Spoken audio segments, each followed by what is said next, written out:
And so now, guys, we're scheduled to actually head out today. I know, right? It's lockdown. However, this outing is warranted, and we are going to be super safe. So Mabuhay Squad, in a few hours, we are heading to... Hey guys, welcome to my daily vlogs. Please subscribe. We're going to the vet. Yes. You excited, you two? I'm excited. Cypher's very excited. Look at him. He's like, yay, we're leaving. By the way, guys, if you're new to the vlogs, welcome to the channel. My name is Mikey Bustos. Be sure to hit the like button if you enjoyed this vlog and hit the subscribe button. Join the Mabuhay Squad. We will be your daily dose of positive vibes online. All right, let's get these kids packaged up and ready to go to the vet here. It looks like it's going to be a gorgeous day today. Look at it. Wow, so hot out there. All right, guys, here in the Mabuhay bus, there's RJ Garcia, who hasn't appeared in the vlogs for so long. Kuya Roman's there. This here is our Mabuhay bus, and the dogs are ready to go to the vet. It feels so good to be out of the condo. Oh, so good. Yay.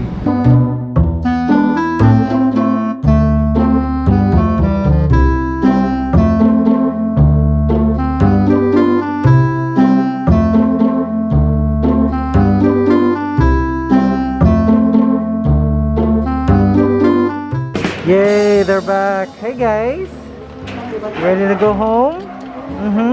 Yes. Okay. You can actually see his tick and flea medicine on his neck. For those of you who don't know about Frontline, it's like this, like a gel that you put on their neck, and then it slowly absorbs into their blood. And for a month, it protects them from fleas and ticks. Isn't that cool? It's crazy. Okay guys, back home. The dogs are asleep because they've been so excited going out. It felt so good to leave the house, even if it was just half hour, 45 minutes. So the checkups have been great. Sahara had her second last round of shots, and the vet even said she could go for a walk even before her like final shot, which is for kennel cough. Like her final shot of kennel cough, she's had her first round, and the vet said just make sure she doesn't interact with other dogs and stuff. But RJ and I are still going to err on the side of caution, and we won't allow her to officially go for a walk outside and touch the ground until she has the final shots the first week of May. Cypher had what is called an echocardiogram, something like that. They wanted to check his heart, so they shaved part of his chest so they could do that. And apparently in 5 days we'll hear results of it. The reason they wanted to check his heart was because when Cypher went under to get his dental surgery and to have his balls chopped off, which, as you know, happened at the same time, so that they could put him down all in one shot, you know, get everything done and out of the way. The vet said she noticed that Cypher's heart rate dropped below normal, or blood pressure or something like that dropped below normal when he went under. So she suggested that they do an echocardiogram, whatever that is, where they can check his heart. So we'll find out in 5 days about that. So guys, please pray for Cypher. As you know, his first year of life was full of health scares and like recovery mode. So I'm just like praying there is no problem, because all of this year Cypher has been super healthy and just like himself, like how a normal dog should be. In terms of weight, Sahara now is as much as Cypher was earlier this year. She's 1.9 kilograms, and guys, Cypher is 2.25 kilograms. He's big. In fact, the vet said that he should be 2 kilograms, so he's 0.25 overweight.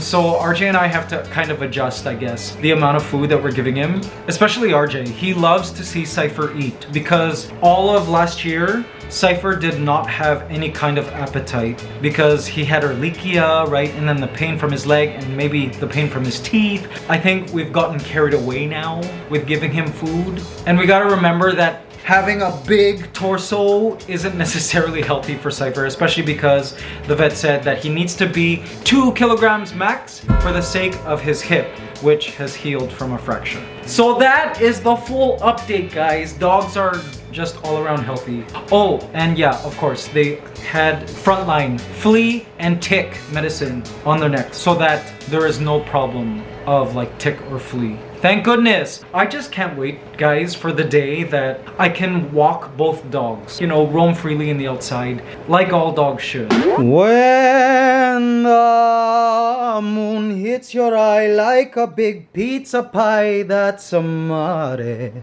Guys, RJ already had a slice. Guys, amare just arrived. Pollo frito and ribs, they taste so yummy when from amare. Guys, I have been craving Amare la Cucina. You guys know Amare la Cucina, right? It's Italian fusion restaurant here in the Philippines, and turns out my cousin Edmark and Nika own it. Yes.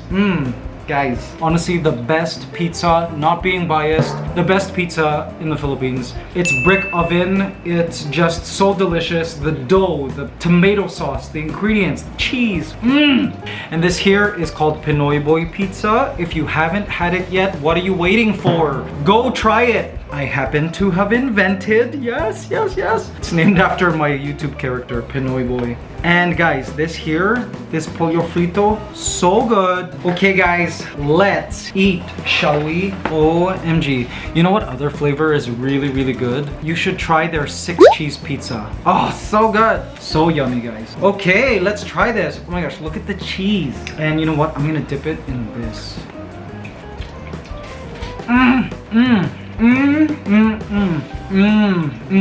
It's just that signature taste that if you've had amare, you know what I'm talking about. Nothing compares to it. Wow. So good. Oh, sorry guys, wait. Here you go. Open.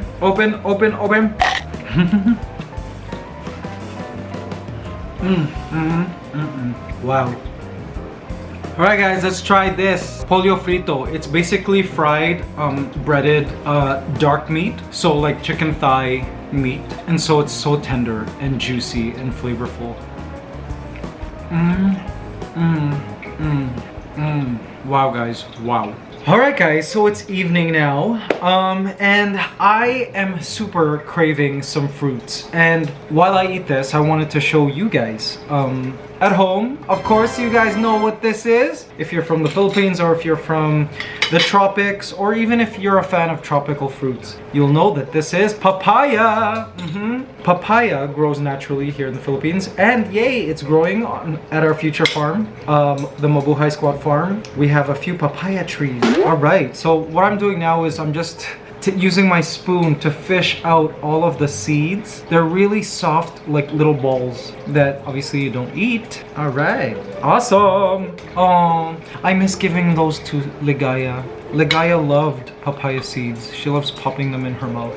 Okay, so let's eat. It's been in the fridge, so it's nice and cold. I've been craving this. Look at it, look at that flesh. Oh, open.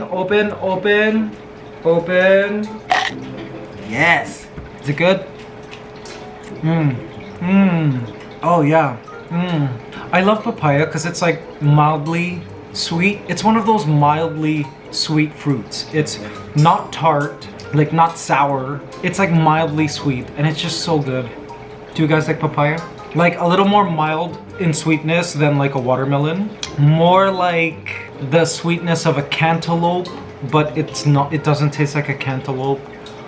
And it's so good. Apparently high in calcium. Oh, I love it, guys. It is, and it's so juicy. Like if you're thirsty, eat a papaya and your thirst will be quenched. I think I want to plant more papaya trees at the farm for sure, so we can have a constant supply, right? How about you guys? What's your favorite fruit? Let me know in the comment section. What's your favorite like super unique fruit? Have you guys tried dragon fruit? So good. Kind of reminds me of a less tart kiwi in a way. Oh, so good, guys. Try dragon fruit if you can. And of course, there's a fruit here in the Philippines called aratilis. Wow, So good. It's like a sweet berry that is like unbelievably delicious. It's like a red little cherry type fruit.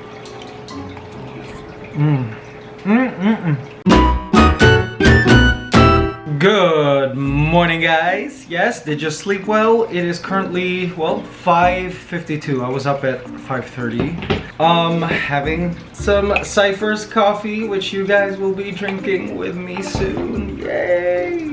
Now, I've been reading online this morning, and some crazy things in the world of science happened. First of all, some scientists, is it in China? I'm not sure, but some scientists managed to inject human stem cells into monkey embryos. And apparently they're doing this with the aim of possibly growing human organs, like for transplants and that kind of thing. And they needed to see how human stem cells communicate with the monkey embryo cells so they could better understand, I guess, like how to alter the genetic code so that a heart grows, or a liver grows, you know, that kind of thing. Because when an embryo is growing, right, there's genetic instructions there that tells the embryo to, like, okay, here's where you develop a head, here's where you develop a spine, here's where you develop fingers and eyes and feet and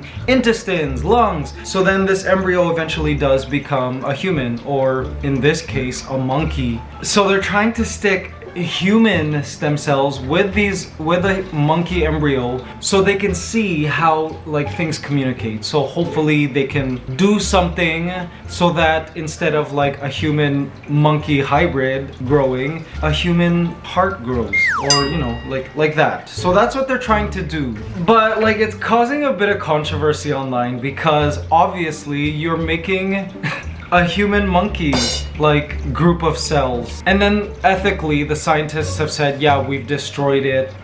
They've made the announcement that they're not trying to create a monkey human hybrid, which is assuring. What do you guys think of that? That's kind of crazy. It's crazy that it can be done. If we could grow like human organs out of nowhere, that would be amazing, right? For those people who need transplants like this, because I know people have to wait for transplants sometimes. Would be kind of scary. Oh, like, I wonder if they could even make blood, you know what I mean, from that. Like, let's say you need a blood transfusion or whatever, you won't have to wait for a blood donor. Lots of applications for it. So I mean, I'm for it. It's just a bit scary. Like, ethically it kind of walks the line. Like, are you creating a human monkey in that process, like while they're testing? I don't know. Anyways, craziness. So the other thing in the world of science is they were able to fly this little like helicopter like drone on Mars. That is huge. It was the first flight on another planet that humans have ever done, because our probes and like various, I don't know, spacecrafts that have landed on other planets and other planets' moons have just descended. They haven't flown from the surface. It was a big challenge, I understand, because Mars has a thinner atmosphere, so the propellers must work like hard. It's got to work harder than it would have to on Earth. So what they did was they flew this little helicopter 3 meters from the ground. It hovered and then went back down. Just a small test flight, but it's still a hallmark in the world of astroscience, because I mean, they flew a spacecraft. Now they're going to try to fly it up and across a distance. And then after that, it's going to like fly around, take photos and all of that. You know, I really hope that they do find evidence of life on Mars, because I mean, that's the holy grail of this whole Mars exploration thing, is if they do find that Mars once hosted life. That would change our understanding of us, our place here on Earth and in the universe. You know why? Because if they can prove that life can originate on another planet, then it's pretty darn likely that life exists in other solar systems. Guys, we have found billions of Earth-like planets. How do they know this? Our telescopes can see how many stars there are, and one of our telescopes, which is still out there, going out, that has passed Pluto now, was able to verify that each one of these stars has at least one planet. And then they were also able to verify that a quarter of these planets in all of these solar systems that are in our galaxy, a quarter of these planets are habitable. They're within the habitable zone. They call it the Goldilocks zone, where temperature is just right. You know, it's a certain distance from their sun. It's crazy. So, guys, astroscientists are geniuses. Seriously, people are smart.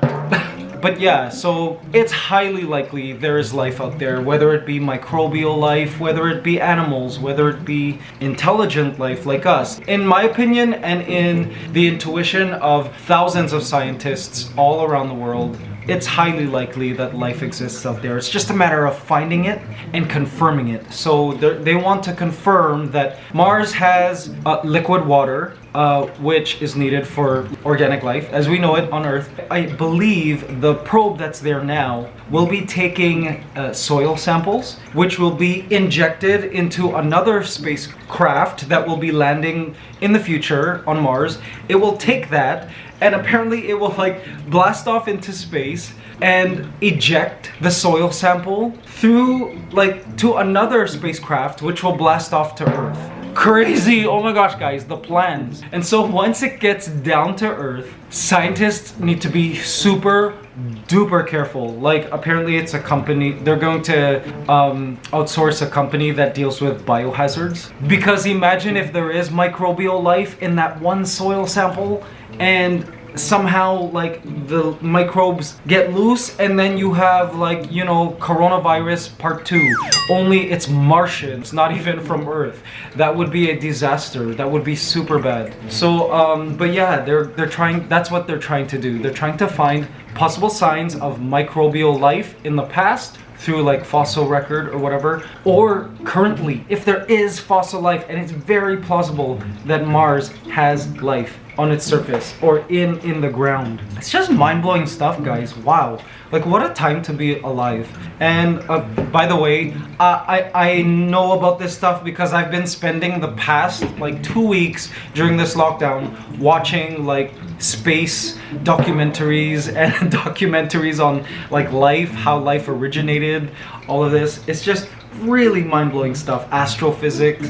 Oh, you guys must. There's so much out there. I don't know, do you guys believe there's life on other planets? I just hope they confirm it in my lifetime. Like, I would love to see, I would love to be alive. I would love to be a 70-year-old man and turn on the news and they say life on other planets has been confirmed. That would be amazing. That would be such a breakthrough. If there is life on another planet that we confirm here in the solar system, then for sure, scientists are like positive there's life on other planets, in other solar systems, in other galaxies. Yeah, it just blows my mind, guys. Oh, another thing that my cousins forwarded me, speaking of life on other planets, apparently the Pentagon, you guys know the Pentagon in the US, confirmed that video footage of UFOs that recently got leaked are real. Apparently, my cousins are talking about the fact that they're going to make an announcement coming up, an important announcement. That's crazy. If they're going to announce, guys, that we have been in contact with aliens all along, that they've known about intelligent extraterrestrials all along, I'm going to like pop some champagne and be like, ah! And celebrate. Like, that's crazy. That would be pretty crazy, I think. It's so funny. Like, for April Fools this month, I fooled you guys by saying, oh, they found life on other planets, but it actually might happen soon. Another thing, by the way, that happened in the world of science is that someone released a new paper that, well, among other things, the atmosphere of Venus shows evidence of a chemical disbalance, which apparently means it could be evidence of life on the planet Venus. crazy. Can you imagine? So, I mean, it's highly plausible that there are little microbes flying around in the atmosphere on Venus. Venus, by the way, is a very hostile planet. Like, life as we know it, like humans could never live there. It's super hot. Like, you can't breathe the air there. But they're saying they're finding various biochemical, I don't know, compounds in the air that suggest that there is some kind of life biochemical process happening on the planet. So, can you believe there could even be life on Venus? That's crazy. Craziness! And then I've talked in previous vlogs how there could also be life on 1 or 2 of the moons on the planet Saturn, possibly on one of the moons of Jupiter. It's just really mind-blowing stuff. Cheers, guys, to life on other planets. Cheers. Oh, and one of you guys also asked for a recommendation on documentaries to watch. So I will leave those documentaries in the description box. They're like, one is like 2 hours long, the other's like 3 hours long. So you need to get your popcorn. And trust me, it will blow your minds. Alright guys, now before we go, positive affirmation time for Tuesday, April the 20th. I release all resistance to expressing my creativity fully. There you go guys. Hope you enjoy today's positive affirmation. Okay guys, so now we, meaning you and I, all of you guys out there, Mabuhay Squad, and myself, RJ brought this up. We have some unfinished business to take care of. And I am so sorry that it's taken this long to address this, but promise, we're addressing it now. Mabuhay Squad. The unfinished business that we need to tend to is this.